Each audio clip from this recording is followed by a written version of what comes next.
Hey, everybody. Welcome into the Counter Show. Here's what's upcoming for today's podcast. Toyota just revealed an old favorite. Little face change, little extra attitude with it. We're going to talk about that. Shell Oil, they're going electric. We'll tell you why. We do hate to say that we told you so. The cost of developing an electric vehicle seems to be really, really expensive.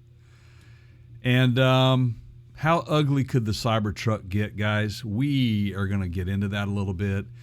The EPA is really putting the strings a lot tighter. We're going to talk some about that. And then if you're into Mustangs, the 2024 configurator is now live. All of that coming up on today's podcast right after this.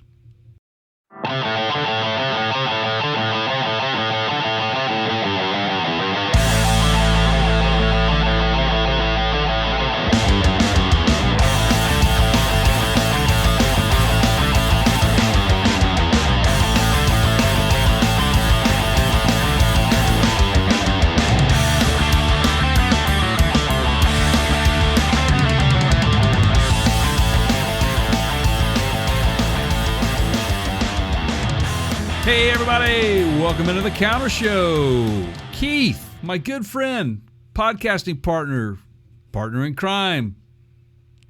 Hello, friends. That includes you, Jay. How are you, buddy? I'm good, man. Good to see you. Good to be seen. Good to be here live. Pardon me. Wait a minute. I know time zones are we're a little far apart, but is it that time of day for you already? It is somewhere. Yeah. Been one of those days? Well, it's always, it's yeah, you don't, this could be like sparkling. What is it? Fiji water or something. It's one I picked up at in the Charleston area from a brewery called Estuary, which I've become quite fond of. Yeah. And this is their Lima de Noche, which is a Mexican-style lager with lime. It's really good. Yeah. And, we're going to talk about I heard we were talking about tacos today. We are talking about tacos today. So I just, I wanted to have a good Mexican beer to go with it. That's perfect, man. Perfect timing. And we'll get into a little bit of the taco talk here soon. Hey, we always kind of catch up on things here. I think that, first of all, my gosh! Oh, okay, yeah. Sorry, I can't. Yeah. Whoa. Yeah. Jeez. All right. So first of all, though, we got to thank our listeners again, dude. I mean, am I right? Hey, yeah. Everybody, anybody out there, if you're catching this first show, we've been around for a while. We've been doing this for several years, and we're like well over 100 podcasts, and we're going to be streaming a little differently here than normal. Oh, right. Yeah. You, so right? we're going to, as of this one, I think this podcast is going to be on YouTube in their new podcast channel, meaning like you can see, if you would rather watch us, and you can see me waving my arms around and stuff. Yeah, getting crazy. Yeah. Which you usually do. It's on our same YouTube channel, which is youtube.com/partscountergurus. Yeah. And then there's a podcast tab now. And you can just go over there. We're not going all the way back to episode 1. We do have video from a lot of those, but for now we're gonna Sorry, you got me excited, Jay. No, it's great. That's what I wanted to bring up to our listeners, is that this is not our first rodeo with a video podcast. We did it for years before there was any YouTube offering to put that out there as a podcast per se. But we were on several platforms, many platforms, the most popular platforms. And Keith and I are always trying to move with the targets and new technology and new platforms and new ways to reach our audiences. It seems like it's becoming a challenge to just kind of keep up with that. So it's like every 3 months something changes. So. Yeah, and YouTube has decided they're making a concerted effort to go after video podcasting or vodcasting or so they're we just went, well, sure, because we're already we know how to do that.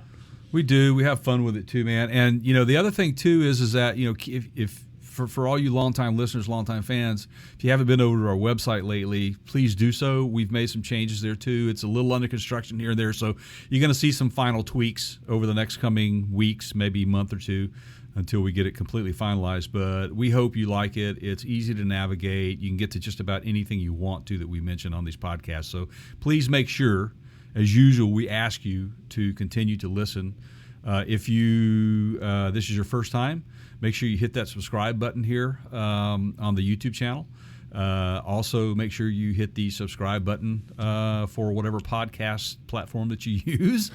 And, don't forget to leave reviews, comments, opinions on either of these, because that really, really helps the algorithm for us and helps us get more listeners. Remember what Patrick Swayze's character said in Roadhouse. And? Be nice. Yes. Be nice. You have to, guys. Yeah. I mean, we'll take care of you if you're not. So I'm just saying, just forewarning. But we welcome in any review and comment, and we really appreciate it. So we are an automotive channel, obviously centric, and we get into the automotive world, the overlanding world, which we'll get into a little bit of that today. You just happen to be catching us in a moment where we're talking a little bit more about that today than we usually do. But we just kind of keep you up to speed on what's going on out there in the automotive industry. So check this out, man. Mm-hmm. I'm sitting on my hands just because I couldn't wait. Not just for you, but for every. Oh, by the way, if you like the music on this, that's Race Salon. Oh, yeah. Thanks to them for doing the show music. You can Google them, check them out. Which, by the way, I traded a few texts on WhatsApp with my good friend Leonardo, who happens to be the lead vocalist of that band, just last weekend, and I let him know we gave him some love last weekend as well. So he's always excited for that. So Smokey and the Bandit is back streaming on Netflix. I saw that. I hate to say I told you so. Right. I was damn tempted to stream that this weekend. One of our favorite call outs for so many reasons on this show that, Yeah. Oh, by the way, did I tell you how much Comcast sucks? have I told I mean, you that's lately? Do we just need to start doing a weekly segment on here's the latest reason why Comcast sucks? Yeah, it's just ridiculous, man. I mean, recently, we've I've upgraded. I've got like the fastest speed you can get possibly, but I had a little trouble in my studio. I have a little remote box for my little TV here, and here I have two boxes. So I called them and I needed to get it replaced, and so they shipped me two, not one, and only needed one. So I replaced the bad one, took it back to the location over near where I live. It's about 30 miles away, just to make sure they got it in their hands so I could explain to them that they screwed up. And so after I did that, I got on the horn and wanted to make sure that they were aware that I only had two boxes and not four. They said, yeah, sure, we got it all taken care of. Well, guess what? I got my statement, and I'm being charged for four boxes. As well as partial service on those extra two boxes. And I had to explain to him that I don't have those boxes. Can you please remove all the charges, yada, yada. Also a shipping fee that I did not need to be responsible for. So they did really, really good. They adjusted it. It was immediate adjustment. I got it fixed. But here's the thing. The gal I was talking to, she says, hey, you know what? I can save you a little bit of money. You really don't need this extra internet speed. I'm taking that off. Right. I said, no, don't do that. Please go back to X month and look at what my services were and duplicate that. That was the easiest thing that I could come up with on how to explain to them what I need. Don't pay attention to anything here. Pay attention to this over here. Of course, there was a little bit of a language barrier, so I felt that it was best to say, you see this statement? You need to make this statement look like that statement. And it worked. I finally figured it out, man. Round peg in a round hole, man. Tune in next week when we have yet another. I mean, I could go on about these files too. Sorry, that's my rant for the day. So I have I guess you'd call it a gripe. It's okay. It's got kind of a recurring theme in my life. Well, we both do. So we got some Toyota news coming up. I took my beloved FJ in. Oh, okay. So hey everybody. So for those of you that don't know, Jay has extensive experience in R&D in the automotive industry. Is that a fair statement, Jay? I would say that's a fair statement, yes. And I know this, right? And so, I've got Jay on speed dial anytime there's like sometimes we save it for the show and I put him to work like when the record button is mashed. But my beloved FJ had a recall and it had to do with the fuel pump, okay? And so, you really have to go to a dealer, like a factory authorized service center, to get these recalls done under the terms of the recall by Toyota. So that's what I did, right? And I take it to this local dealer and I kind of gave him the side eye and I just went, hey man, this is a 2014 Ultimate Edition. There's 2,500 of them ever made. Let's not shoot from the hip on this one.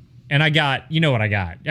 We would never, what? Right? And I went, well, the skid plate under there that you have to take out to change the oil, you guys stripped that out. You took the TRD beadlock wheels that had, the custom valve caps on them from the factory and you threw them away. I mean, there's lots of shooting to the hip, dude, that this place has done on that vehicle. So don't act shocked. So I think they did an okay job, but of course they come back with, well, you need new spark plugs. These are 60,000 mile spark plugs. Well, you need this, power steering flush. You need, it was a long list, right? And interestingly enough, I, pulled open the book that came from the people that make it, that show me when they think I should be changing these things. It's called a warranty and maintenance guide.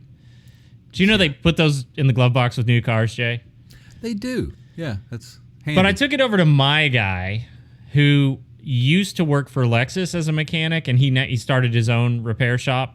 Mm-hmm. And I went, hey, what do you think on this list? And he looked at half of it, and he went, yeah, man, the spark plugs are 120,000 miles. You're at 50K. I honestly don't know why they would tell you that, or the power steering flush. And I went, oh, I do. Yeah, because you have the iridium I think plugs. So.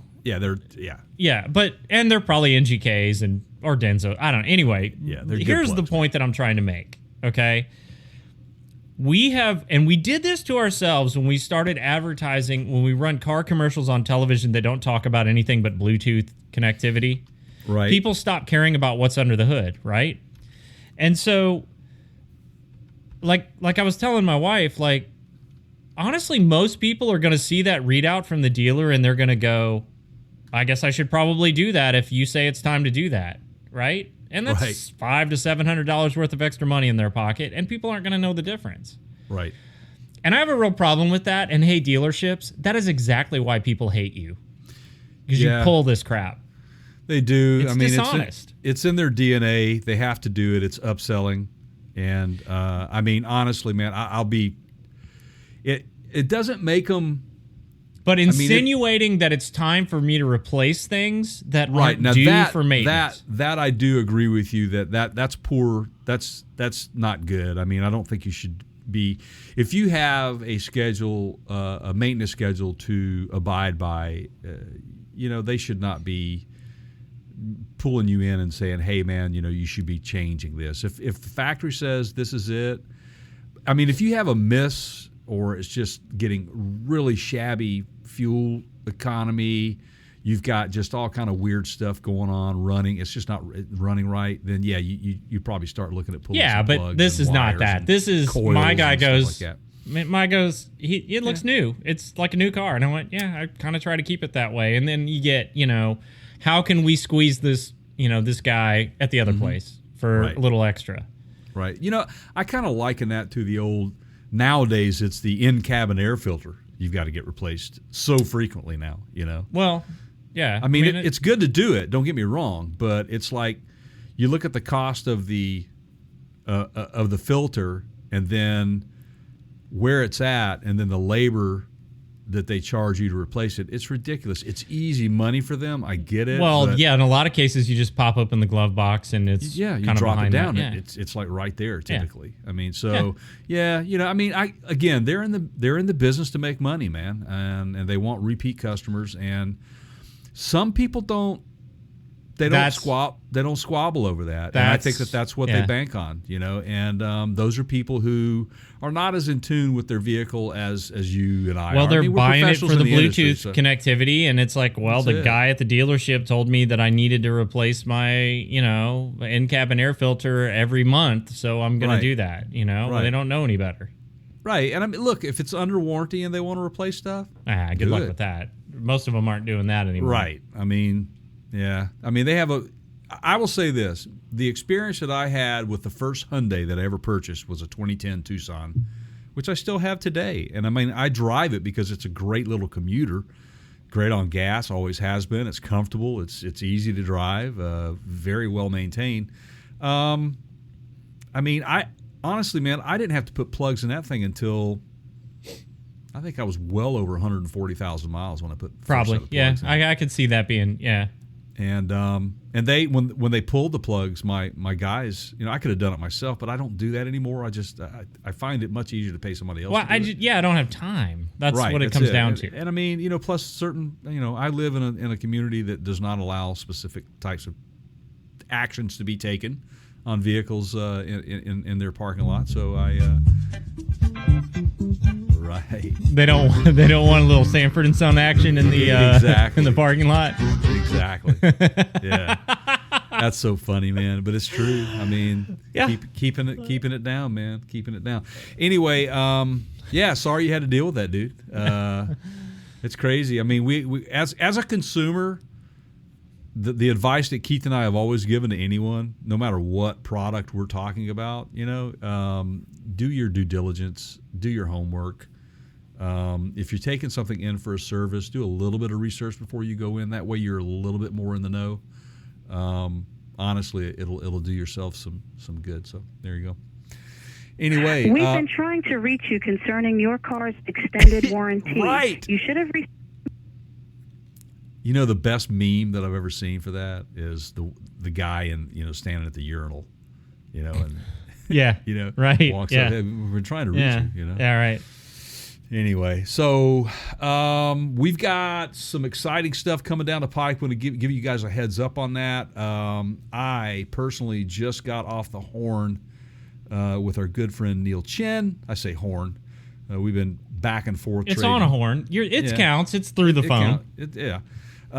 Just chatting with him about the upcoming. Hey, what you guys do on that phone system in your own time is, let's just keep that off the air. Exactly. But we've got the Electrify Expo this year that's going to be debuting this year in Long Beach, California in May. Then has one. Is it May? Was that right? Well, I don't know. You're the guy that was on the horn. I'm the guru. Is that what you're telling me, man? I mean, you're the guy with the horn. I'm sitting here bringing up the story and stuff, and can't even do my due diligence. I'm sorry, guys. Yeah. So Long Beach is May 19 through 21. We're going to one of these, right? Yeah, I'm going to be going to the Seattle show, which is in September. And we'll just give you the list. So there's a Long Beach, May 19, 21. The San Francisco show is June 24 through 25. DC, July 22nd and 23rd. New York, August 12, 13. Seattle, September 9, 10. Miami, October 14, 15. Austin, November 10 and 12. Did you guys notice how he went? Yeah, I'm going to be going to the Seattle show. It's sort of like, that's a done deal. You can do what you want, man. I'm going to be at the Seattle show. Yeah. So that I'm going to be there, and I'm hoping you will be there too. But I know that we have some challenges that time of year, so we'll see what happens. We're trying to get into a lot of stuff. We're trying to do some Overland shows. We're trying to, of course, get back to SEMA, and that show's growing. We're trying to do some RV show. I mean, This is a good. I mean, it's good to be us. It's tough to have to pick. Yeah, it is. Can't keep up with it. I mean, I know we're doing SEMA, like you said. We'll be doing that one. Which wish us luck on that one. We'll see how that turns out this year. Things will be different. Things will be a little different this year. We'll see what happens. But yeah, so Neil's going to come on after the first show of the season, the Long Beach show, in between that one and the San Fran show, because he wants to give us some insight on how that show went, what to expect for the upcoming shows for the rest of the season. If you have not watched any of our previous podcasts or any of the videos that we put out on Neil, please do yourself a favor. Go there, go to partscounterguru.com and check that out. Stay on youtube.com/partscountergurus, and you'll find some Neil Chen videos. The one we shot with him at SEMA with his electrified, the F-150 Lightning that he custom built, and then many other cars that he had there for that particular show. And then he just recently became the marketing director for Electrify Expo. So we're excited to have Neil on. He is an exciting guy to listen to. He's very knowledgeable in the industry. I mean, he goes back to the early drifting days, the early Fast and Furious stuff. I mean, he was part of that core group of people that were builders for that franchise, who packed up everything he owned from Florida and moved out to California to be closer to where all the action's at, and the rest is history. So we're delighted to have him back on. So make sure you guys are subscribed and are paying attention to the rollout of these episodes. So exciting stuff. Okay, so for the fans, let's talk tacos. Okay. You ready? Yeah. You don't have your sombrero I like on. soft shell. I like no mariachi, man. I think little, you'd had some mariachi cilantro. pull up here. You Oh, know any man. mariachi? Yeah. Where are you at? I mean, you talk all this Clearly, talk. I missed that one. I guess that was a big miss, wasn't it? Yes. Yeah. I mean, are you there yet? No, I don't know that I have. That's okay. It's all right. I'm wishing I did. Just everybody understand. Anybody I'll find in the it in 5 minutes and comedically make a point when it's inappropriate. How's that? Okay, that's perfect. Anybody in the industry knows what we're talking about when we talk about tacos. So the Toyota Tacoma, guys, has been probably one of the best vehicles that Toyota has consistently built for their brand. It goes way back, and it came in many shapes and forms over the years. They've been a bit stagnant, when you say, over the last decade. Yeah, and that happens. Like this does happen with Toyota. Decades go by. The 4Runner, kind of just a brick through water. But it sells well. People love it. Why change it, right? I mean, exactly. It's true. You're talking about a vehicle that still has a turnkey, if I'm not mistaken. They might have gone to push button start this year, but they were way behind the curve on a lot of tech. But who cares? It's an off-road. Yeah, that's exactly right, Keith. It's a brick. Very, very good point you make, and well, that's why I'm here, man. Yes, just about everybody that you said bring your points. Right. Just about everybody I've talked to over the last couple of years in search of pickup truck specifically, kept leaning more towards the Tacoma and bit the bullet and bought them. One specific friend of mine that Keith and I know here locally, a good friend of mine, allowed me to help him install an anytime front and rear camera on a Tacoma recently, and his is a 2022. Beautiful truck. Which, by the way, you can check that video out over on youtube.com/partscounterguru, and it's an anytime front and rear camera on an install on a Tacoma. Pretty good product, so go check that video out. But anyway, so one thing that Keith and I last SEMA show in 2022, we've been preaching this. If you've been listening to us for a while, you know that Keith and I watch very closely the trends in the industry. And the growth of the overlanding industry has just been, when I say exponential, I'm talking about extra exponential, to the point to where they now have their own hall. Well, that's hall is misleading. Like, it's a freaking convention center building. What would you say? Football size? Oh yeah, Football field probably size? several easily. Yeah. Good point. I mean, a lot of stuff there. So anything to do with RV, camping, overlanding, you name it, it's in that hall. It's in the West Hall. If you have the privilege of being able to attend that, make sure you go there if you're into overlanding. But what we saw last year, we also cover a lot of the pressers. Typically, the first day of the show is when all of the big OEMs will give their pressers if they're there. Toyota, GM, yep, all of Ford. them. If they're there, Dodge, Ford wasn't. Yep. Dodge. Yep. You did a VW one this year. Yep. This past year. Which Tanner was pretty Faust. cool. Yep. Which was really cool. But the one thing that we noticed with Toyota this year is they are going heavy, and the Tundra is a fine example of that.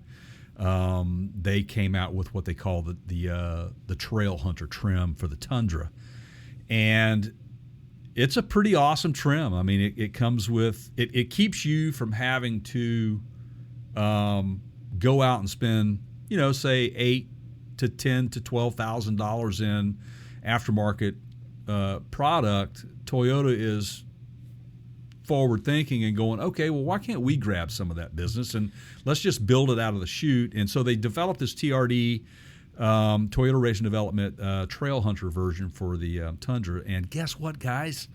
It looks like it's going to be coming to the Tacoma in 2024. Yeah, now this was interesting to me because I thought the Tacoma is so much more popular in the overland, like rooftop tent. Like, you just see, it's never ending, the number of Tacomas you see at these shows that are just set up with decked boxes and rooftop, iCamper type, tents and storage racks. And I mean, just the cool, like really cool. But you see some of that on the full-size Tundra, but it's interesting to me that Toyota chose to premiere this first on the full-size Tundra. And I started thinking about that, and I thought, yeah, that makes sense from the Asian market because they are very, very careful to mess with things if they aren't sure it's going to be a huge hit. And that Tacoma is such a big seller for them. Yeah. And you kind of alluded to this early in the segment, in saying that it's been a while since they've changed things. And that's not an accident. And I would say it's not even, it's intentional. It's not like they did it, because they just haven't gotten around to it. Well, they did it with the Tundra, right? So, the Tundra, they brought the new platform. And so they're doing the same thing with the Tacoma. And, so they changed up the engine, the offering for the Tacoma, the Tundra last year, which was the iForce 3.5 V6 liter, which is a twin turbo engine, I believe, option, which is the better than the V6 that's coming in the Tacoma right now. So my understanding is there will be an option for that on this Tacoma, which might be a lot. Some might say it might be a little bit of overkill, but I'll take all I can get. I mean, shoot, man, Jeep is cramming Hemis into those, so in the Rubicons and stuff. So why not, right? You would rather have something purpose built like this be more overpowered than. And I know I get so much flack for using the term underpowered in our videos that when I do a review on a car and it's like it's got like a smaller engine in it, and you get the people that go, I've had one and it's got 140,000 miles on it, it's still running great. I know they're better, they're definitely built better now than they have been in the past, but still I would rather have that engine work less hard and have a bigger engine in there. Absolutely. What's really cool though, Keith, is that again, Toyota has recognized the growth in that market. So we could tell with the presentation at SEMA last year, especially with the Tacoma trailer, the utility trailer, right? Yeah. Well, so and Tacozilla the year before. Yeah, the Tacozilla the year before. And then so also, and let's refer back to somebody else we met last year at SEMA, which was Skinny Guy Campers. And they have the drop-in bed. It's not really a rooftop camper, but it's the same principle. But it's an all-inclusive unit that has plumbing, It has gas. It's got everything. I mean, they even have a toilet and a shower option in this. It's just amazing. You can also check that video out on our YouTube channel. Two unique things about those guys. Number one, it's cab height, so that's not always the case on the rooftop stuff. It's cab height and bed length. And bed length, yeah. Correct. And then they're using really high quality components. And you have to remember, these guys are guys that have been in that industry for a long time. And they've seen what cannot work well, and they've chosen to focus on quality. Absolutely. And just to kind of give you a little bit of a history there, that Jason Bontrager is the founder of Skinny Guy Campers, and he comes from, his grandparents started Jayco Campers, man. I mean, so the lineage it's just we know him. He's a great guy, and I'll tell you this, he loves what he's doing, and he just always had that thing of wanting to put his own thing out there, and he did, and he's got some great people that he's working with on his team, Donovan being one, and then Justin. And I know we're getting a little sidetracked from the Tacoma, but the reason why I wanted to kind of meld these two together. It's camping season. It's camping season. But not only that, we saw Toyota bring out that utility type trailer, which had a rooftop tent on it. Yep. But now what Skinny Guy Campers has also done is they've developed one that will work in a trailer just like that. So they're not missing a beat there. I mean, they're selling products for the Tacoma, the Rivian, the Jeep Gladiator, full-size pickups, mid-size pickups, you name it, 5, 6, 7 footers. They got it all. So go check out Skinny Guy Campers also.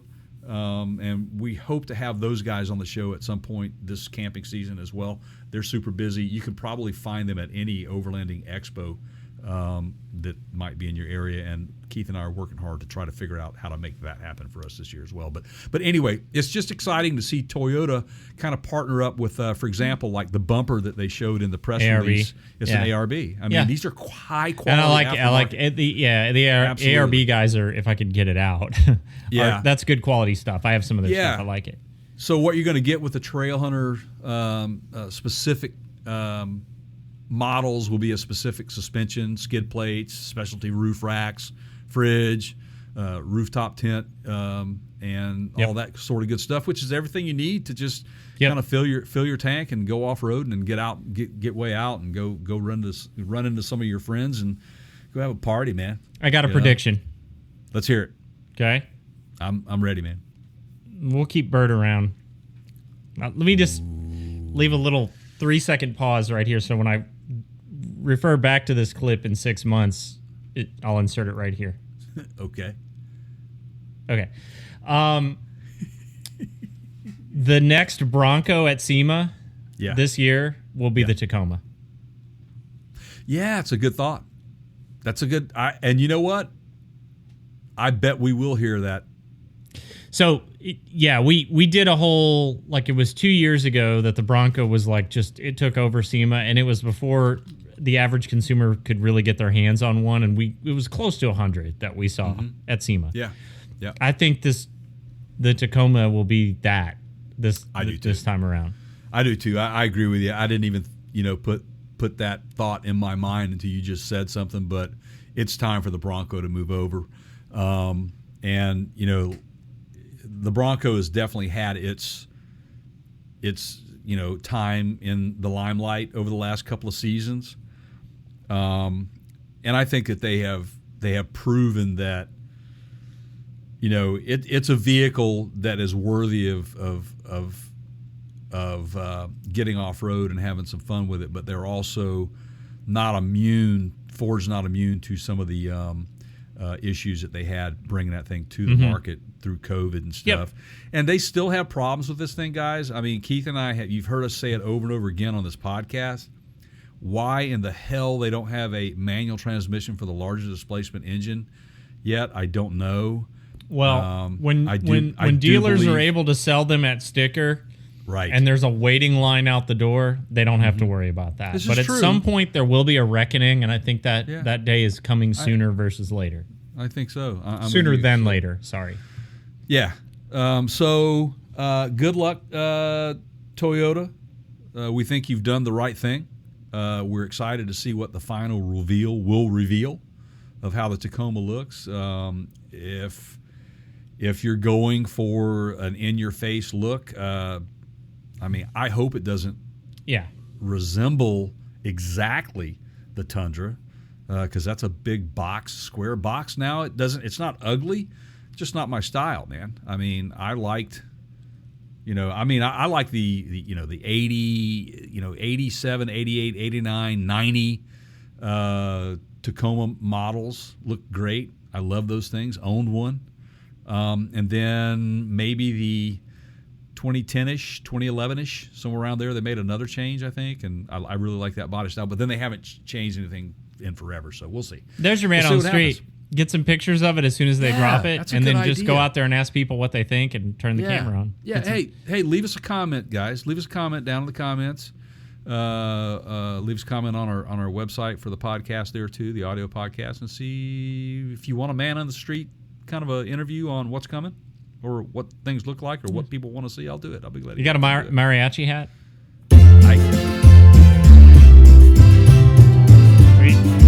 I told you, man, I'd wait till it wasn't appropriate and I'd drop it in. I know what I'm eating tonight, man. I know what I'm eating tonight. Hey, I'll have the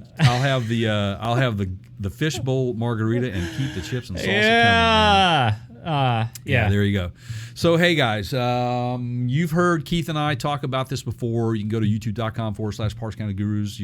If you're watching this, you're already there. Make sure you subscribe. But kind of scroll down a little bit. Maybe like a year ago, we did a piece on Shell.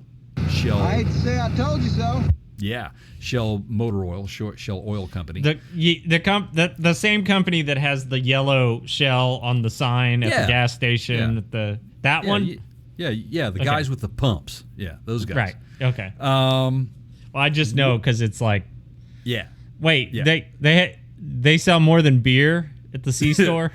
Yeah, they sell do gas sell too? more than beer, right? Okay. You might even be able to get a pack of sushi on beer on the and way chips. out. Gas station sushi. Not good. That's man. a good rock band name. It is. So maybe indie alternative. I'm thinking The times are telling, guys. The times are telling. Sorry, are you trying to get somewhere here? I am trying to get somewhere here. The times are telling. Like I said, we talked about this a year ago, and again, I don't know that Keith and I are the biggest of fans of the hastiness in which we are approaching the electrification of vehicles, because there's so much more to deal with before we can get there. But a sign that progress is being made in that industry and that everybody's paying attention, this would be one of those stories, right, Keith? Yeah, so look, everybody's got an opinion on EVs, including us. We do try to just get to the facts here. But whether you like them or you don't, they're out there. And honestly, like, I can remember a few years back on summer vacations when we would count Teslas or Rivians. And that game got to the point where in recent years it's like, well, that's dumb. You're going to be into the like hundreds before we even go 100 miles. And so state governments have got into the charging station game. Everybody's getting into this charging station game. Walmart's in the game. Whole Foods is in the game. There's in my hometown here, Safeway's in the game. Dealerships. Car dealerships. You're right. We actually jokingly, and I still think we should do this, we were going to take like a mismatch. Like we were going to take like a Ford Mach-E over to like the Nissan charging station and just, leave the dealer window sticker on it and just, just film the reactions. But the point is, just like any fuel, right? Whether it's gas or electric, it's not free. I mean, these companies like Shell are in it for profit, right? And the Rust Belt states said the same thing. They were like, "Look, somebody's going to make money on this. We might as well do it. We might as well get there first. Let's do state network charging stations." And Shell, no dummy here, has said, "Look, whether or not our petroleum business is going to be what it was in 10 years, that remains to be seen."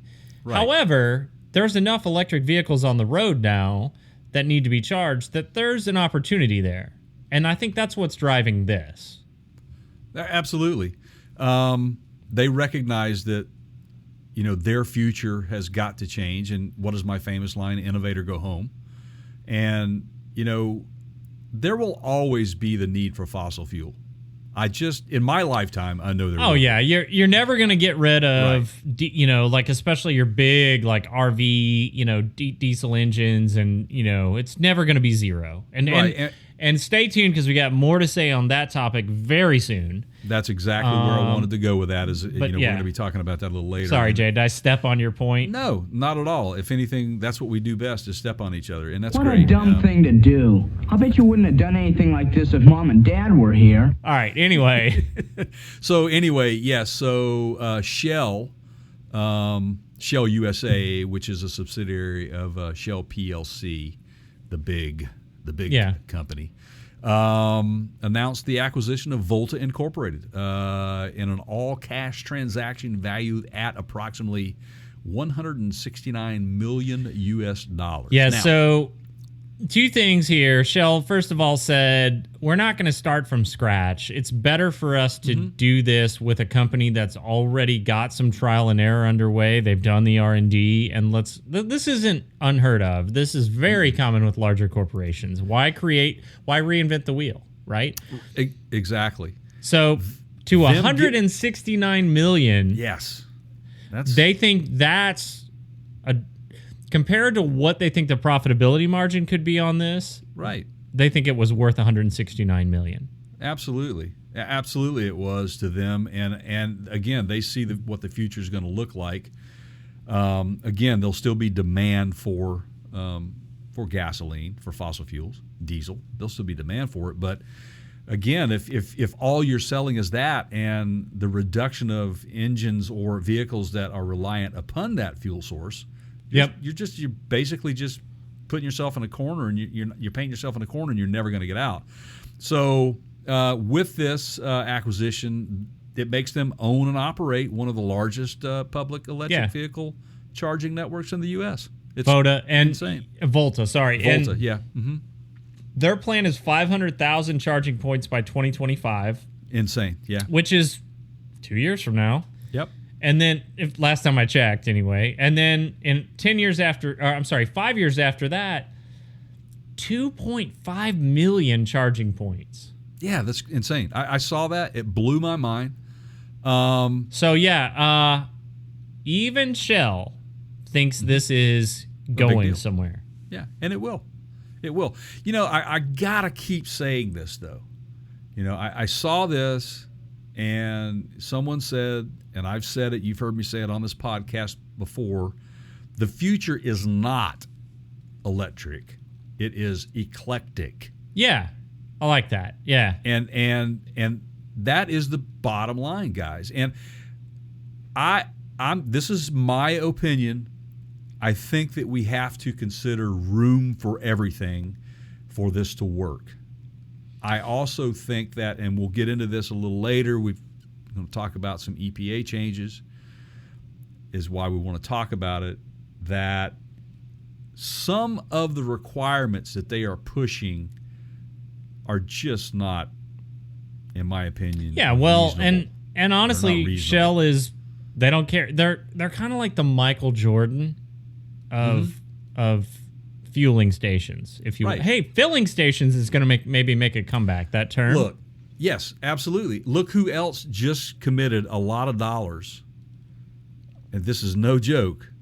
Subway, the sandwich company, is committed to. Well, they're everywhere. It's like they're putting charging stations in. I see them as like 7-Eleven. The militant wing in the next Austin Powers movie. It's like Subway is the underground, evil empire. I am telling you that somebody is listening to our podcast, because I know for a fact at least a year and a half to 2 years ago, I said that you're going to see the resurgence of drive-in restaurants that are going to have charging stations in place for you to charge your car and have a meal at the same time. And I know for a fact that Subway is the perfect choice because if my family is listening to this, they're going to roll their eyes. It takes, 20 to 30 minutes for most of these chargers to get you a decent amount of charge, right? Meaning like it's not a 5-minute thing, right? No, right. Nobody takes longer to make a sandwich than Subway. And so you figure, hey, if I'm going to wait 20 minutes for my sandwich, you might as well plug in while you wait. This is true, man. This is so true. It's perfect. But it makes well so played, much Subway. sense. Absolutely. Well played, 7-Eleven. I mean, there's another company who prides themselves on selling all this stuff and goods and gasoline, but hey, why not make it a better experience for even our electric vehicle friends? But seriously, don't you want to know why I referred to Shell as the Michael Jordan of filling stations? I do. I really do, man. So Michael Jordan famously made a remark during his playing days with the Bulls. Mm-hmm. When the movie Air is out now, which I got to see. I can't wait to see that. Ben Affleck and what's his name? Damon's in it. Matt Damon's in it. That's Matt Damon. Yeah, there you go. Yeah, they're buds, and Affleck had a production role, and he directed it, I think. Anyway, Michael Jordan famously said they were asking him to make a political stance based on a current event at the time.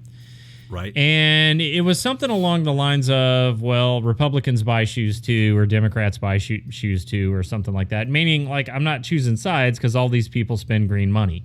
And Shell's the same. It's like, well, look, we don't care what you drive or how you fill it up, but they all need power or fuel. And so we're just going to have all of our bases covered, and y'all are just come on in. Right? Mm-hmm. I mean, that's it. Right? That's exactly y'all right, fight it out. We'll be over here with whatever you need.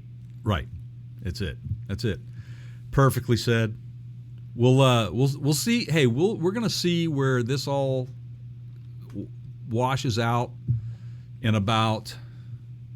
I think I've been asked for the predictions. Would it happen by 2035 to be all electric? And I still say no.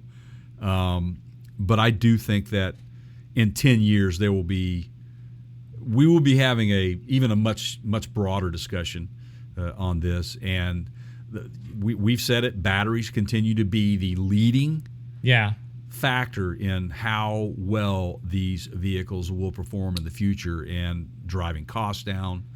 And a lot of these companies are bringing entry-level EVs in that are very they're cost effective for the consumer, for people who don't have $70,000-$80,000 to commit to a vehicle.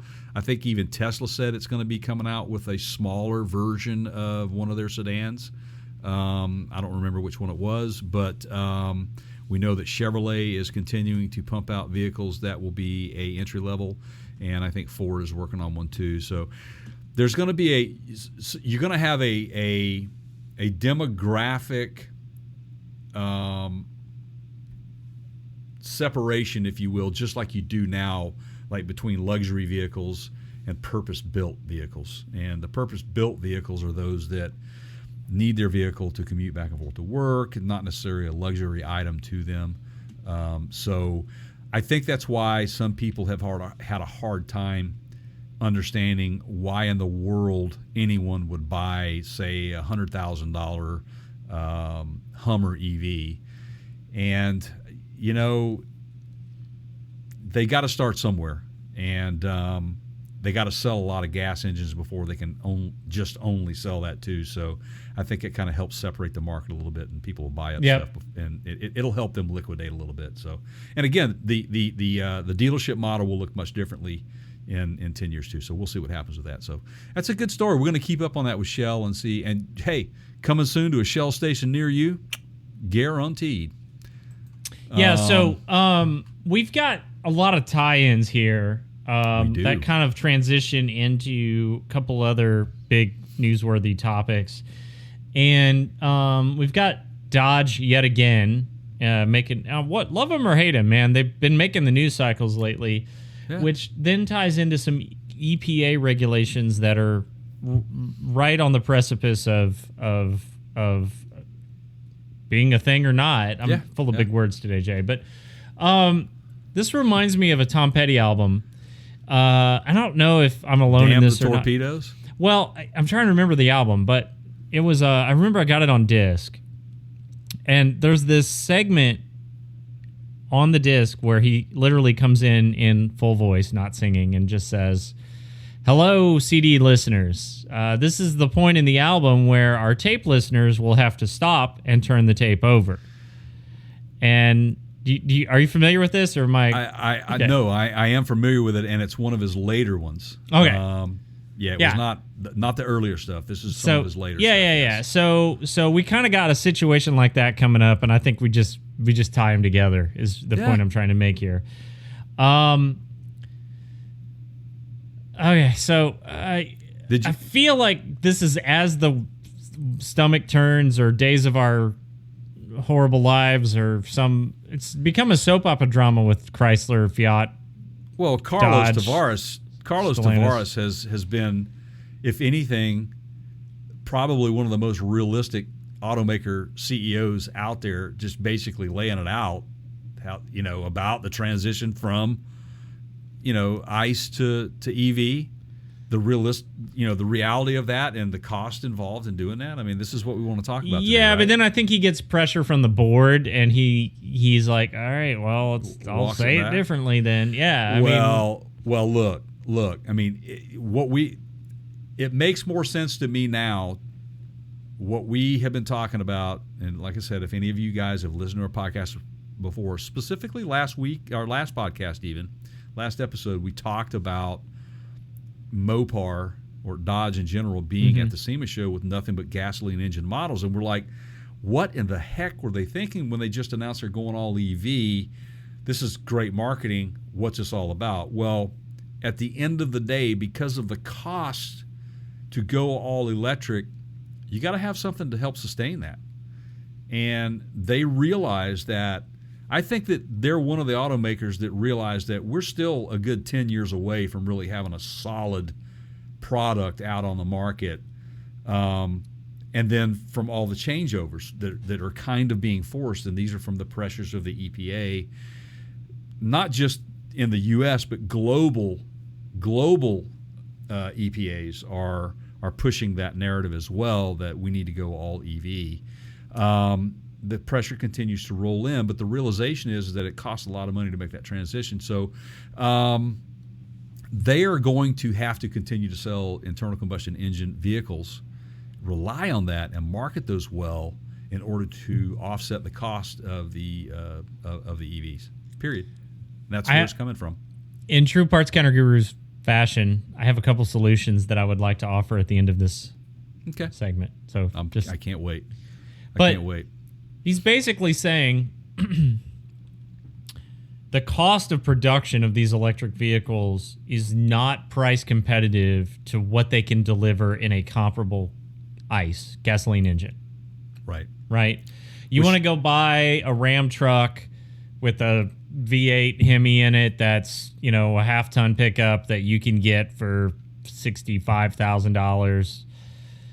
The EV equivalent of that is going to run you quite a bit more for the comparable product. In terms of the cost, their margins are way less on the electric stuff. Right.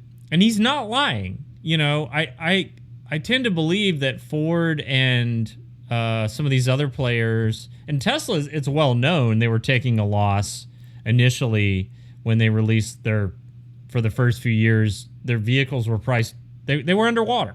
Right. So he's basically saying, like, we don't have this dialed in yet like we do gasoline engines, and we can't give you the bang for buck that we can on the gasoline side. No. And we can't do it at the level that we're being pushed to do it, meaning like the percentage of our fleet, the percentage of all vehicles that we sell is not going to be above 15, 20, 30% electric for the next few years, if not decade. Right. Agreed. More on that in a minute. Yeah, and I think that the goalpost is going to have to continue to be moved. And I think that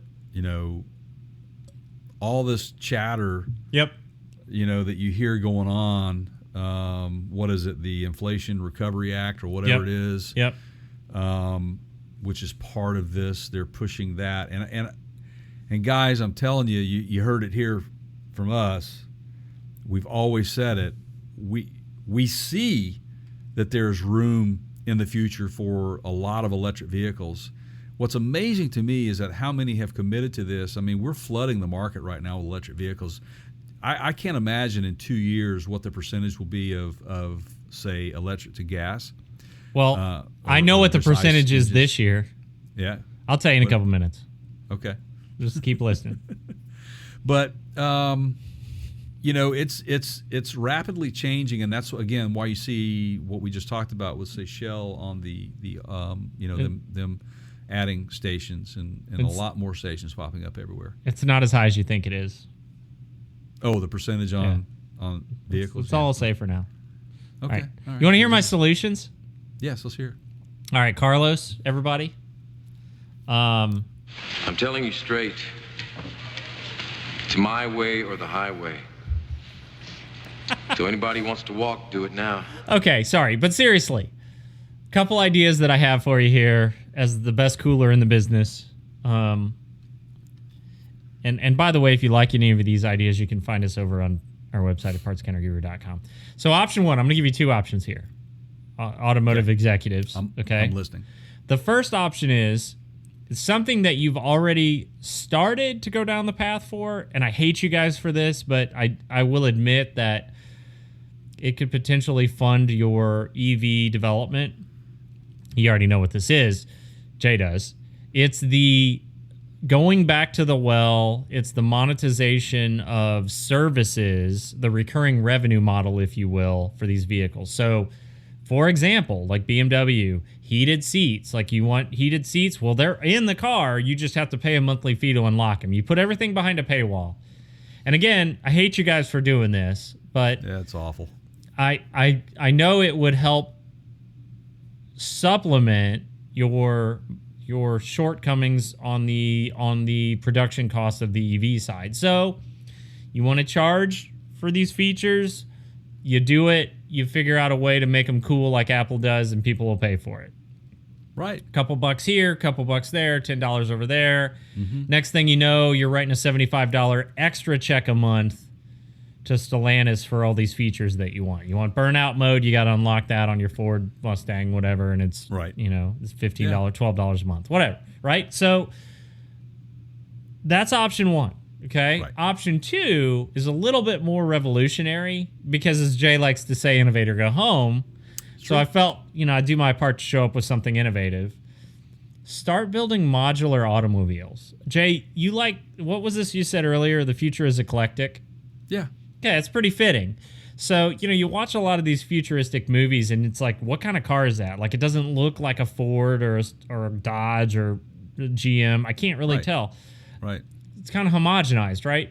So you build these modular automobiles where, hey, you want to swap out the first row?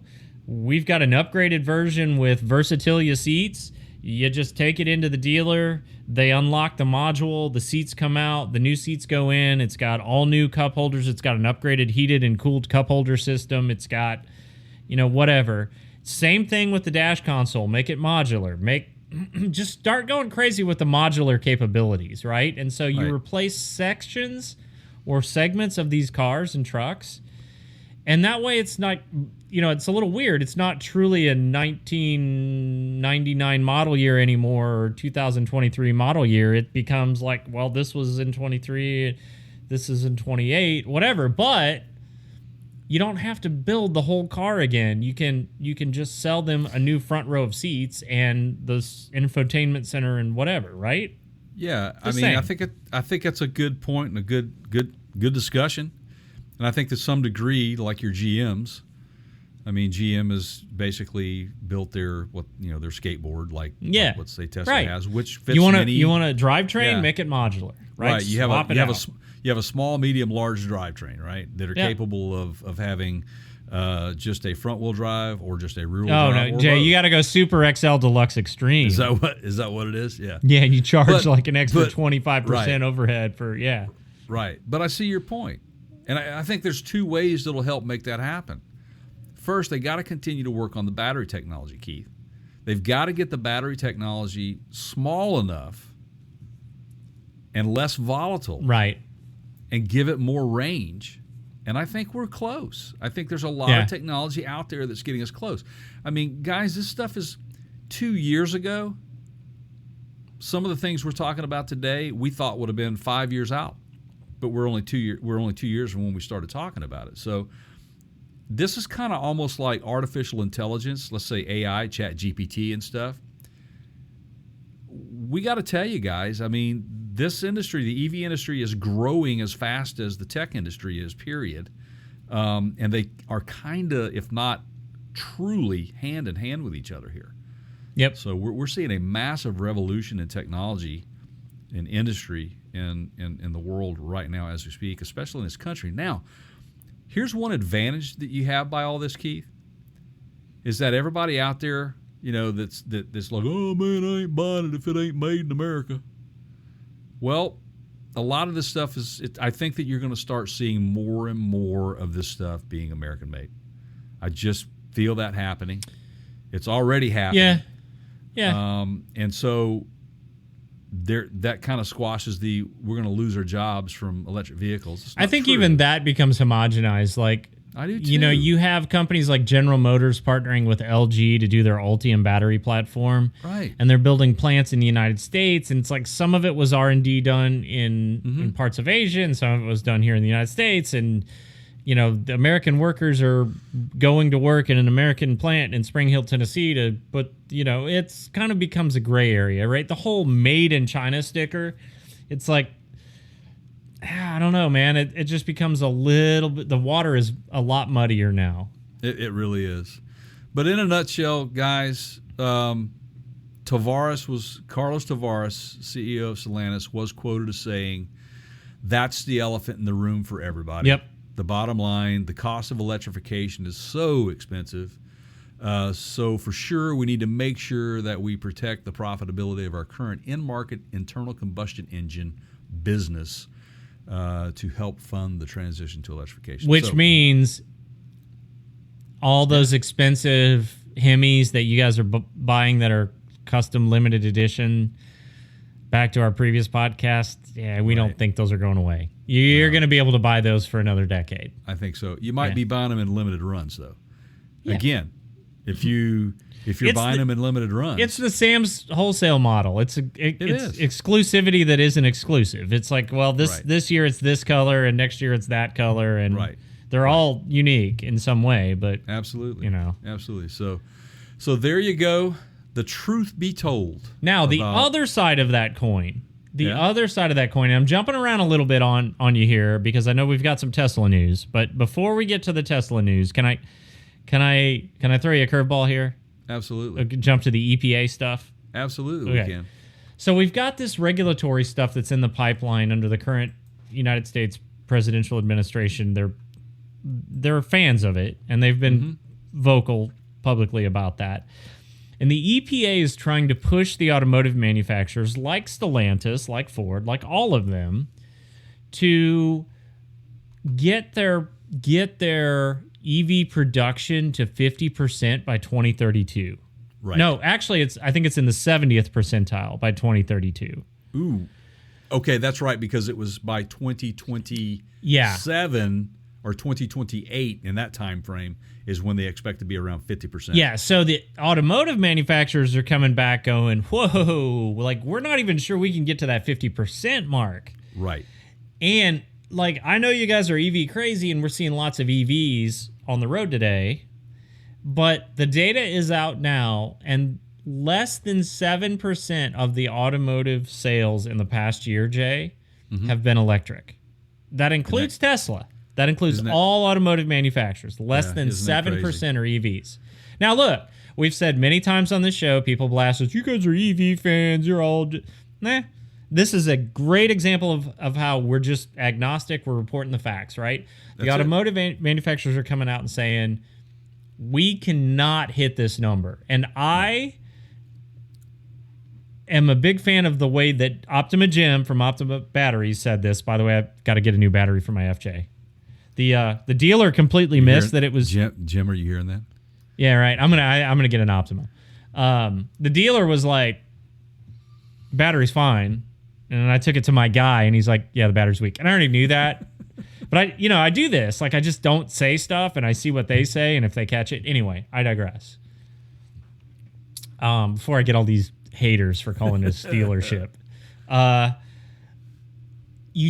Optima Jim said, you don't want your congressional leaders making policy. Mm-mm. You want that to come from your innovation teams, your R&D teams, your automotive manufacturing people, your visionaries. Let them figure out the right way, the best way to do it.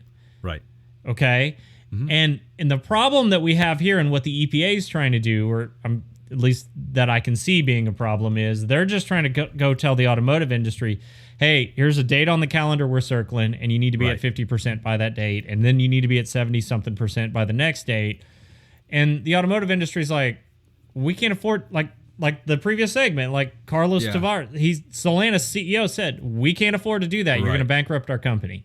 Absolutely. And then you also, are you going to have companies like we've seen in the past, like Volkswagen with the Dieselgate, where they're adjusting the vehicles to pass those emission standards just for the sake of putting it out on the market, and they get slapped with these, billions of dollars in fines for doing that. I think that the EPA must realize, and look, politicians, you guys, we get what you're doing up there. You're representing the public and everything, but I'm pretty sure that you guys don't know as much about vehicles as we do. So I'm just saying, and so you need to educate yourself on that. I mean, I just witnessed the banter between the CEO of TikTok and people up in Washington go back and forth. Some of the comments that was coming out of their heads about the internet just okay. And you want to be my latex? I love Twitter, right, Jay? It's kind of my Twitter, I'm not a social media guy, but I'll do Twitter because it's entertaining. Yeah, sure. Okay. Yeah, I get it. So Marquez, MKBHD YouTuber, famous Love YouTuber, the guy. right? Yeah, love the guy. Yeah. He tweets during that whole situation that's going on. He's like, we're witnessing tech support in real time right now. Meaning you have a congressional person that has no clue what the heck they're talking about, as became obvious. Yeah. And you have the CEO of TikTok trying to explain to this person in layman's terms, almost on a tech support level, yes, your Wi-Fi is used in our app because your Wi-Fi has to be used to connect to the internet. I mean, it's insane. Yeah. So do you want to get into the specifics of this EPA thing, or I've got them up here. It's up to you. We can, but what I want to say about this, and we'll get into it, is that just understand that a lot of what we are dealing with today, the emission standards that they're trying to put on us, they've tried to put on us before, okay? The EPA has. But they've had to continue to move the goalposts because it is obvious that the manufacturers can't meet some of these demands. It's not realistic. I mean, you'd put them out of business. The costs that are required just for R&D alone to reach some of these goals that Keith's going to get into is unbelievable. It can bankrupt a company to get there. What we saw in the early 2000s with the On-Highway Act that came into play for diesel engines, being in the industry, in the rebuilding side of the industry, engine rebuilding side of the industry, what we witnessed was people in the industry scrambling, trying to figure out why things were not working as well as they were before. That's because they introduced, low sulfur diesel, then ultra low sulfur diesel, and all this sort of stuff. It's very similar to what happened with removing lead out of gasoline and going to unleaded fuel. Out of that developed a whole new market for valve seat inserts on the cylinder heads because the valve seat seating area that were cast in the head could not handle the lack of lubricity going on there. So that's real-time data that can only happen in a massive amount of data production.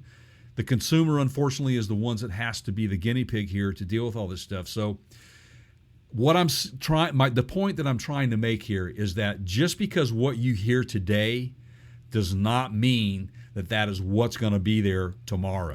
Well, and we're going to give you, there is a public hearing, and we'll have a chance to voice your opinion. We'll give you that information here in just a minute. So whatever side of this you're on, we're going to tell you how to support your side. Oh boy. Okay, so I went to the executive summary because this gets really wordy. I forget how many pages it was, but this just came out. We're looking at the actual document from the EPA because Jay found it. So this isn't some third-party hearsay. This is the EPA saying this is what we're going to do, and it's going to impact 2027 model year and later light-duty trucks and automobiles, cars, right? Right. And so basically they're not saying, here's what they're not saying. They're not saying, well, you got to go electric. By the way, 758 pages. Oh, yeah. You can see why I went right to the executive summary because I was like, I'm not. Yeah. Okay. But what they're doing is they're making the emissions requirements so strict that it's going to be equally as expensive to R&D and produce this on the internal combustion side as it would be to just go EV. So they're kind of indirectly forcing them to go EV. Right. Now look, I'm not saying that automotive emissions aren't a problem, that pollution isn't an issue. I agree that we should try to do better. You know, it isn't zero emissions. There's exhaust coming out of that tailpipe that has chemicals in it and gases in it. I get that.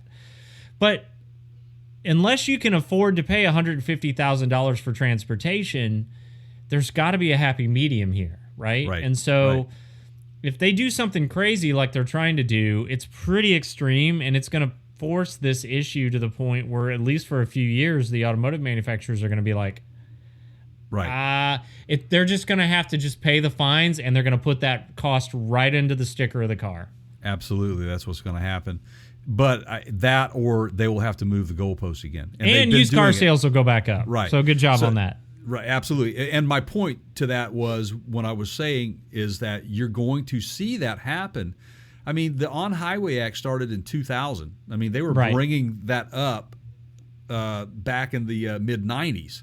And their goal was to put it in place in 2000s, but they realized that they couldn't make everybody do it at once, so they were doing it in phases. So that's why on the diesel market, like the agricultural side, you saw Tier 1, Tier 2, Tier 3, Tier 4 engines, and they were all trying to meet the compliance of the EPA.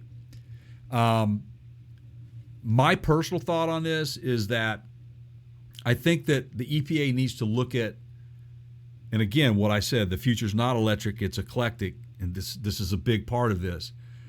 There is a place for everything, right? So I think that where the biggest impact that we're going to have from an electric vehicle is commuters in larger cities like in LA or New York City, where you not only have a large commuter traffic, you also have just, cabs, Uber, just rideshare stuff in general. So you've got this huge amount of traffic that's creating this huge amount of pollution or emissions going on in that specific city. That ain't happening in Omaha, Nebraska, man. It's not happening. It's not happening in Clarksville, Tennessee. And by the way, just because you plug a car in to charge it up doesn't mean that there are zero emissions when that energy is created. So don't let them blow the emissions up your ass here, if I can pull that one out. And it's the truth, man. It's because I think that we need to be focusing on where it's most important and most effective. If you want to pass a law that says that we need to be all electric by 2035 in LA, I can see that happening. I can see that doable. But across the board, in Podunk, Indiana, or you understand what I'm saying?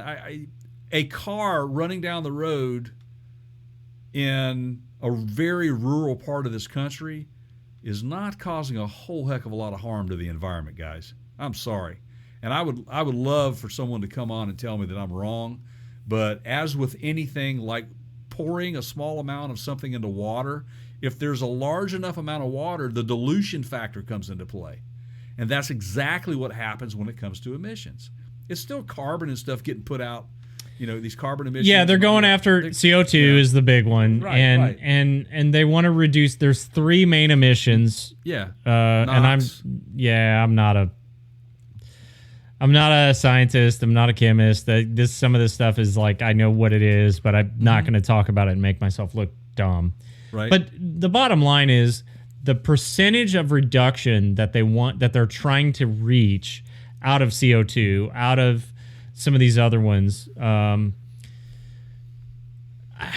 mean, how much more blood can you squeeze out of this turnip? If you want them to drop it 20, 30% more and reduce the carbon emissions by another 20 or 30%, yes, there have been technological advancements that are helping improve the reduction in emissions and get cleaner air, but not 30% in 5 years. You're going to have a different type of fuel source, man. Right. I mean, hydrogen, if you want an internal combustion engine, hydrogen truly is, when it's tuned correctly and supercharged, you can get it to be zero emissions. We saw a fine example of that. Speaking of Jim at Optima Batteries again, he took us a walk around and told us about the old pickup truck that was there that was a 6.2 liter GM, supercharged GM, that was zero emissions running on hydrogen. Yep. It sounds great too, by the way. I just saw a recent post from a friend of ours in the industry,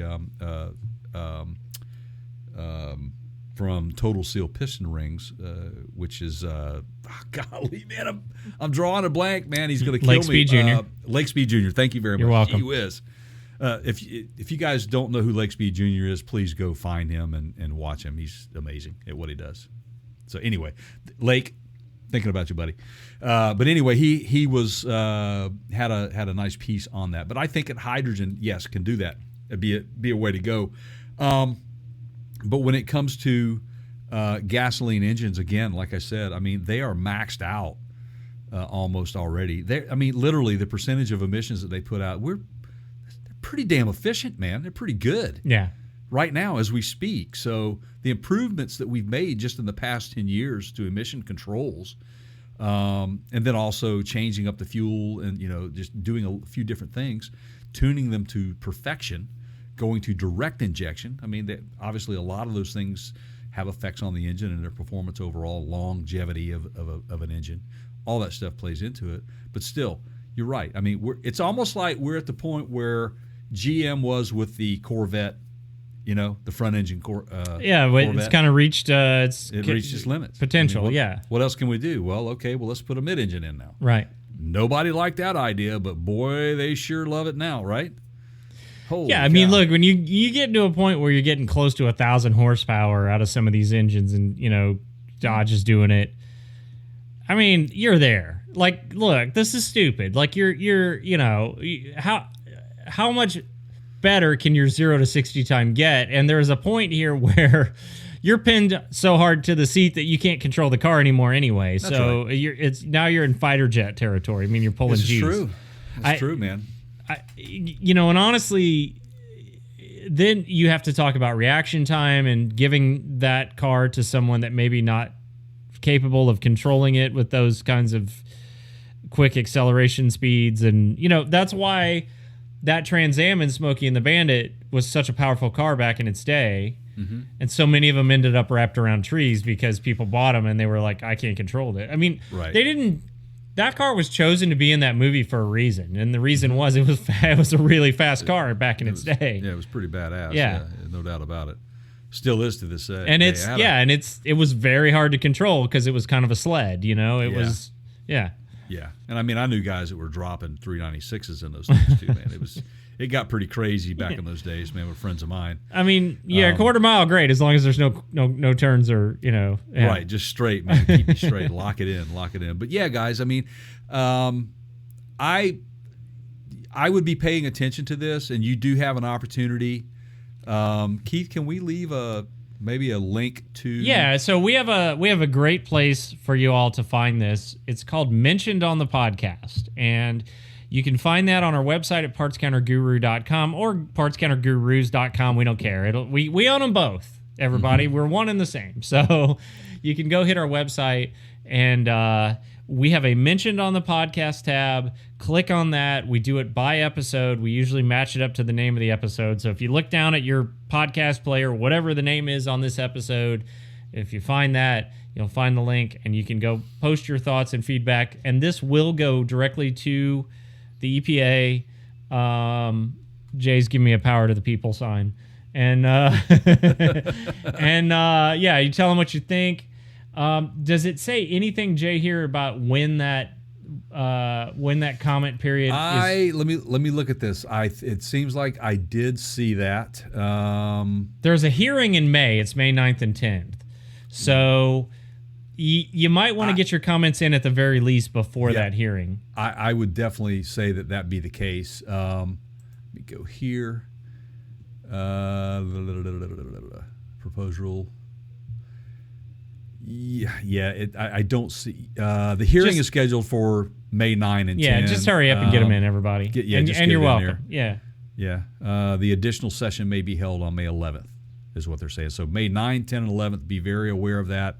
We'll have this on our website under the mention on the podcast tab, and you can check that out. But yeah, that's and you know it again. This is something worth looking into. And don't stop there, guys. You can go to the performance. Actually, you can just go to the SEMA website, and you'll see a tab up there that says the RPM Act, which is affected by this heavily. The racing industry is affected by this heavily. The repair industry is affected by this heavily. That RPM Act was introduced, and it's made a lot of great headway. So go on over and support and vote for that as well. And you can reach out at SEMA.org, I think is the website. So, yep, that's right. There you go. So 2 more things before we get out of here, Jay. And okay. I'm gonna stir up some controversy. Okay. Okay. All right. Here's who's not going to have to worry about any of these new regulations or fleet sale numbers or light truck sale numbers in particular. Tesla. True. You know why? Because we're 5 years on now since Elon Musk announced the Cybertruck, and I'm still waiting for him to show up. Yeah, but you know what, too, though? I mean, I brought this up. I mean, I think they just need to scrap the whole thing and start all over. I mean, okay, are you with me on that? So when the first couple years we were doing this, there wasn't a podcast episode that went by that we didn't mention either Tesla or Elon Musk for a good while. You remember that? Right. I do. And in true BCG form, we've sort of stayed agnostic. We've been fans of innovation. When he does something cool, we talk about it. When he does something newsworthy, we talk about it. When dumb things happen, we talk about those.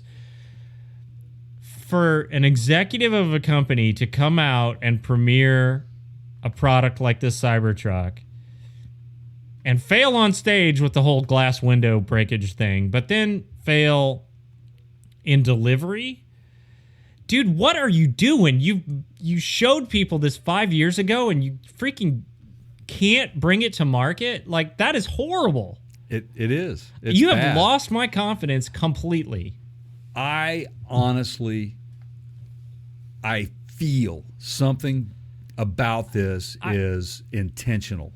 What in the world? This is not you are, and anybody that's like, oh, Elon's no, there is no way that he is this smart that you might be right, Jay, but some of this is happenstance. Some of this is circumstantial. Right. I mean, we know some of the pitfalls that have been in place. Obviously, I mean, Elon's taken a lot of flack too. But 5 years? 5 years. 5 years. When other companies like Ford and Rivian are doing actually quite well. That's how that's a good point. You shot yourself in the foot. Yeah. You announced this product a year or two before any of the other major players got involved. Yeah. They took note and they beat you to the finish line. They did. Guess who else beat you, Elon? Guess who else beat you? Lordstown. With all of their 9 vehicles. The butt of all jokes has a truck that... And you don't. Yeah. That's pretty bad. I mean, it's pretty bad, no doubt. And like I said, now we've seen it change from the original stance that it had, and we all thought it was futuristic and cool back 5 years ago, right? Yeah. Now, honestly, to me, it looks like something my cat puked up or something. Yeah. I mean, it's really just ugly as hell. The only reason, I got to say this. I see someone like Arnold Schwarzenegger maybe buying one of these. Why? Because it's ugly and he's Arnold Schwarzenegger. I could see that happening, but I just don't see the attractiveness of this thing. Short of a Back to the Future revival. Yeah. Which made the DeLorean cool. Right. Well, the DeLorean was cool, but it made it iconic. The DeLorean was it was a different animal. This is just, I don't see this. No. Whatever momentum you had, Elon, it was definitely a conversational topic. Mm-hmm. You've lost that. People have moved on, man. Can I do a thing real quick here? Yeah, do your thing, man. Okay. Hey, Elon, is this thing on? Hey, Elon,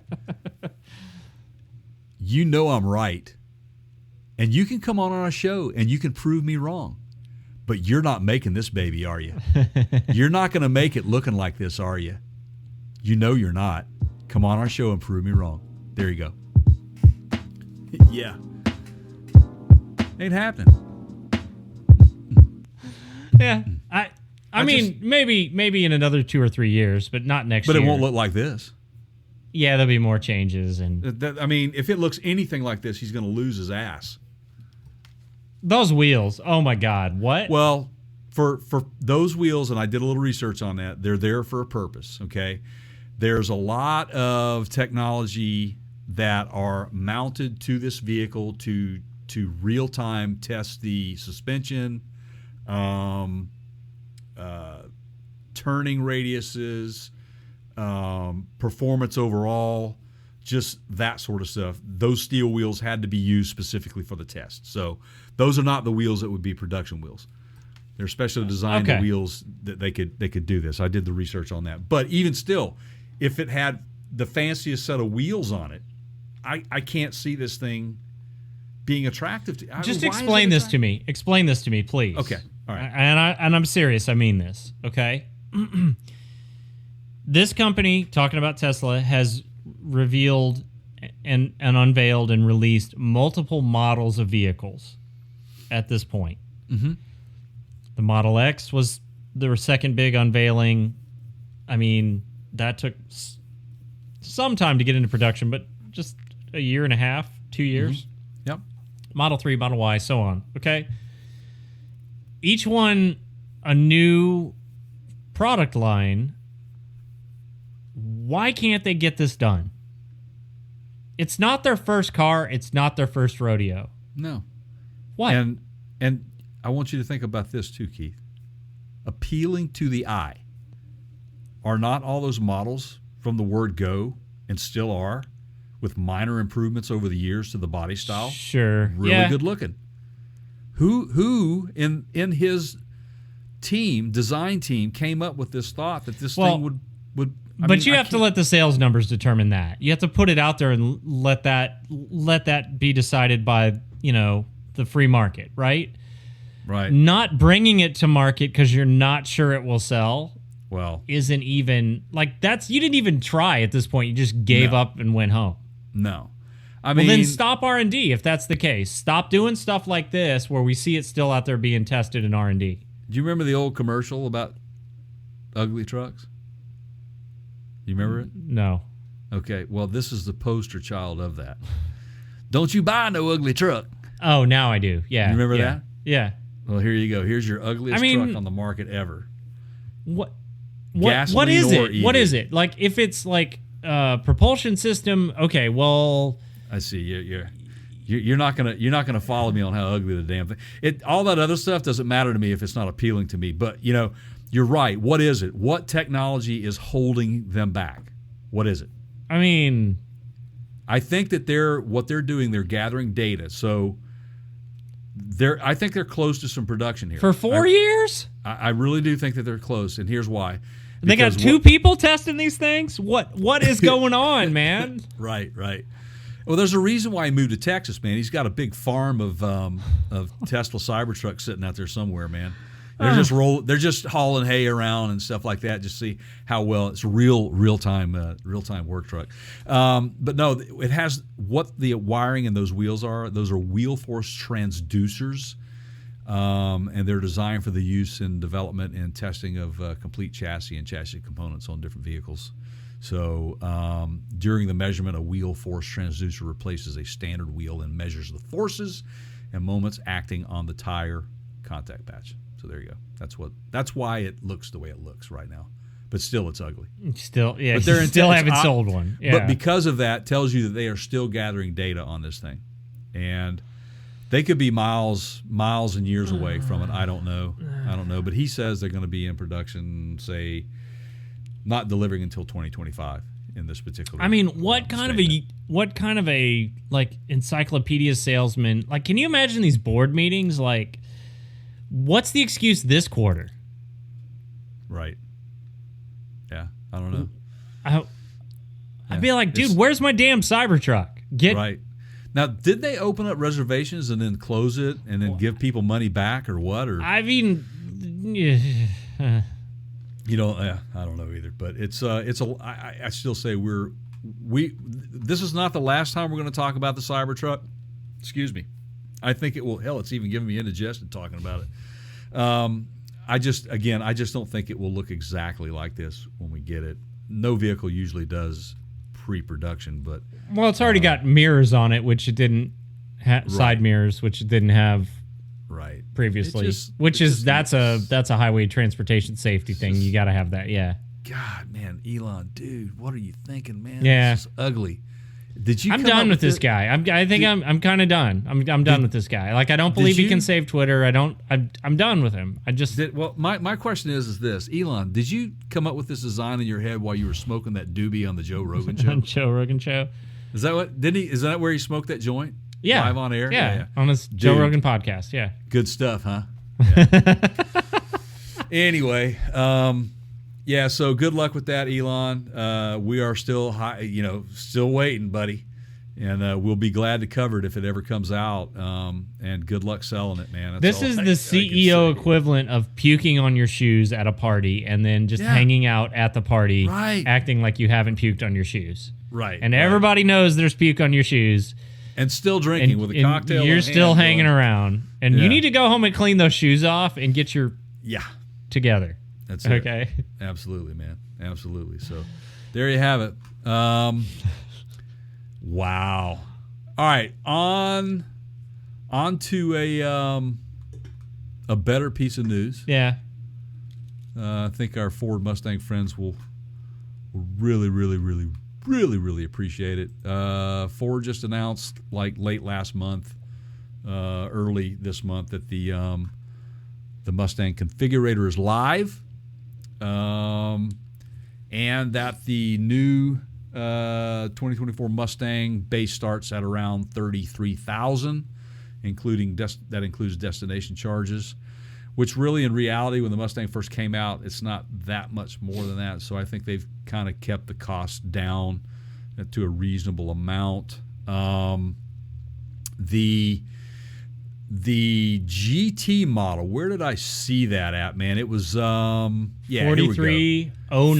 43090. It's like I knew you were going to go there, Jay. Yep. Yeah. Yes, of course we're that way. We have the power, man. But then the dark horse will be well above the $75,000. Yeah. So I actually like what they're doing here. I do too. If they can figure out a way, this is like Henry Ford version 2 of the assembly line. Mm-hmm. You know, Henry Ford he revolutionized the assembly line. In many ways, it's still in use today, although there's a lot more robotics involved. But if we can improve, if we can learn from the problems they had with the Bronco and all the orders there and the huge delays in the Bronco Mountain and Bronco Desert and Bronco Snowmageddon and whatever else they're calling that massive parking lot this season. If we can figure out a way to ramp up production time once the order happens, I see this as being the path forward. I see the assembly line turning into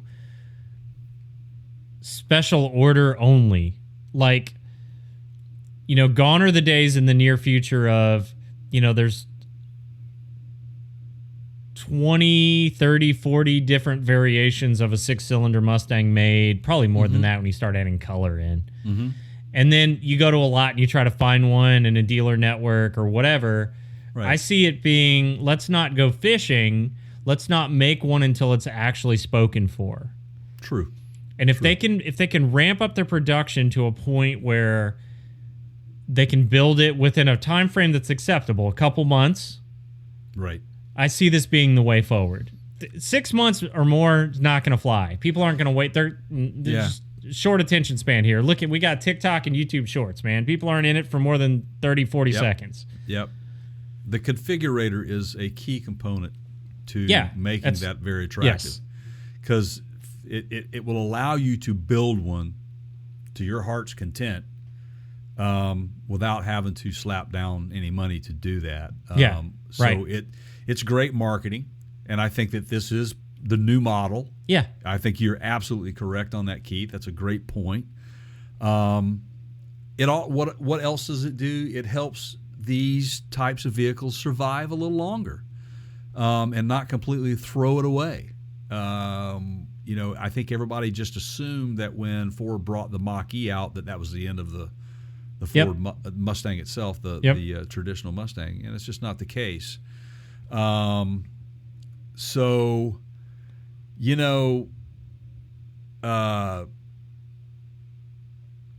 Just have faith in some of these companies out there that you're going to still see some of these fun things coming across the board. Now, and the big concept here that they're going to have to maybe reverse course on is your whole JIT just in time, like Toyota loves to do. Yeah. Because you got to have parts sitting around to assemble these, right? So if there's 5 different versions of some metal that goes into Ford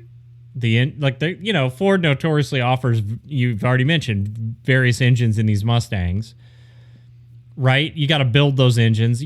Some of them are mostly assembled, but there's metals. The metallurgy is the biggest component, right? And most of those metals are produced in factories in where?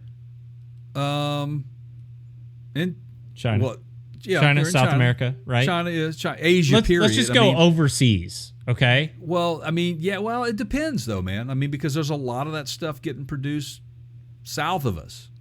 Down in South America. Well, it's still overseas. Still overseas. Panama Canal, technically, whatever, right? But you're correct. The abundance of the metals are coming out of it. Yes. They're shipped in the truest sense of the word. Mm-hmm.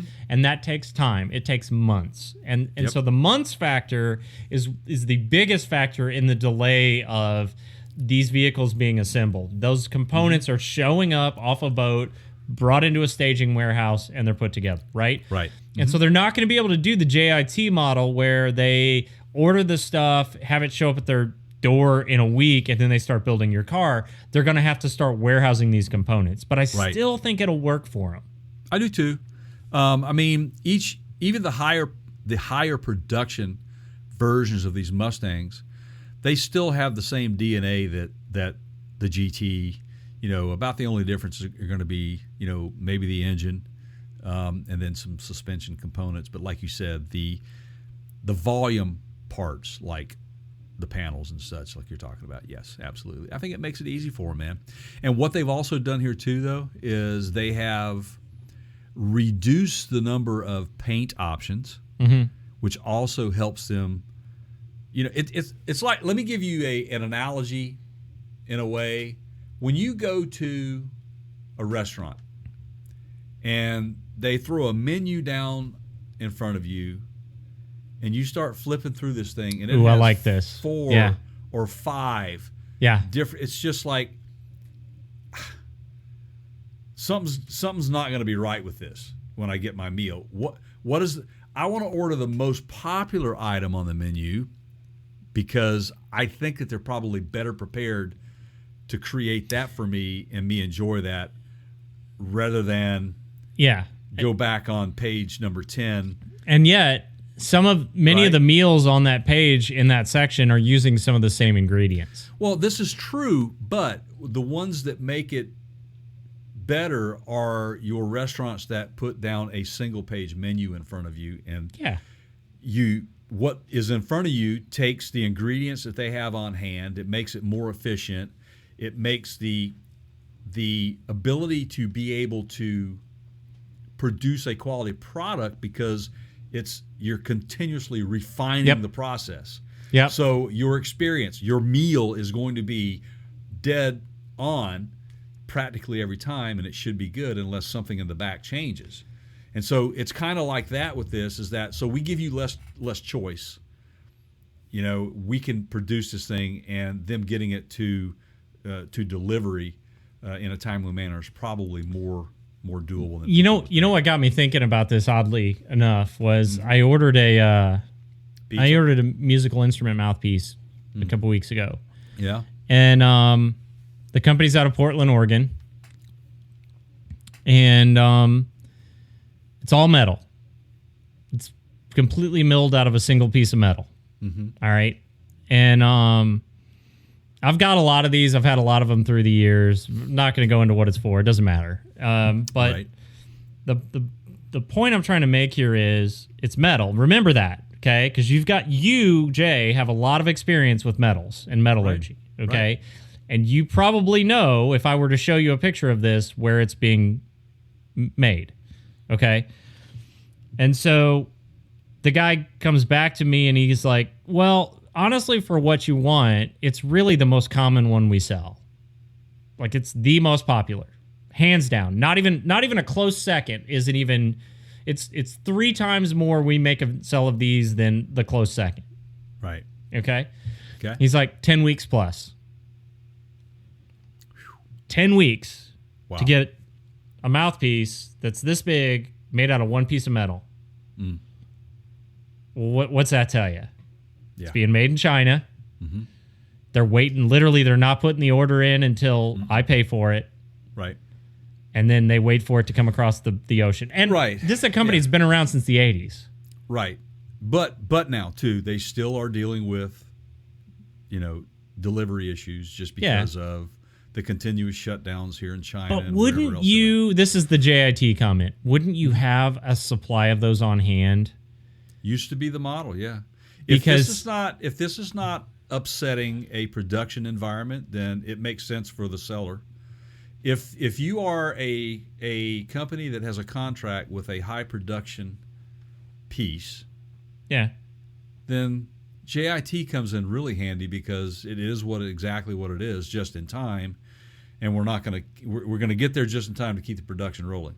But the thing that I'm saying is that if they're not physically producing this, they're just a parts supplier, but maybe they do have access to where the production is. It's stamped with their. But the thing is that they're not going to allocate pieces from production when they have to meet the demand in order to get that out. Yeah, I know. That's why. So it's a different animal, Seriously, it is. Even though it's the same piece, it's still, when you don't mess up production. You mess up production, man, you're getting hefty fines, especially in the automotive world.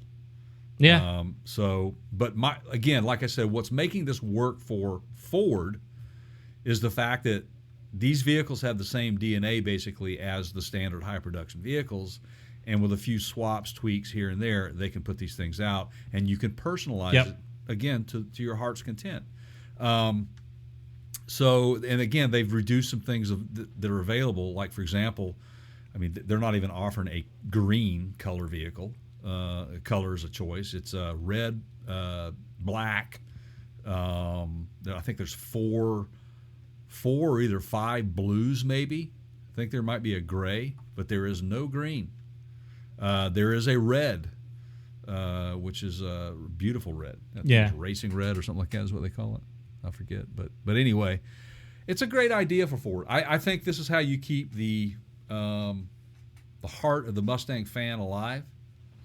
Yeah. What, man? Well, plus it's perfect timing because the Camaro's going to be discontinued, and this looks just like the previous generation Camaro. So they're Well, what it actually looks like. Well, I don't know who stole.